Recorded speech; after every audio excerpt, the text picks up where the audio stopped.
আমি এখন খাচ্ছি।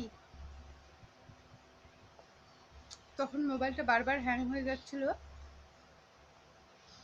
তাই খাওয়াটা তোমাদের সাথে শেয়ার করতে পারিনি। এই যে কালকে মাছে কাটা গলায় আটকে ছিল, তাই আজকে পেটি নিয়ে নিয়েছি। আমি রান্না করে বলছি খুব টেস্টি হয়েছে। আর কচুর শাক আমার খুব ফেভারিট, খুব ভালো লাগে।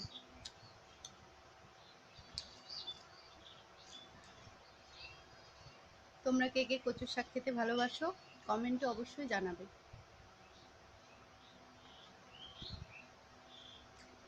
লেবু, এই গরমে লেবু খাওয়া প্রচণ্ড দরকার, তাই আমি প্রত্যেক দিন লেবু খাই, ভাতের সাথে জলের সাথে।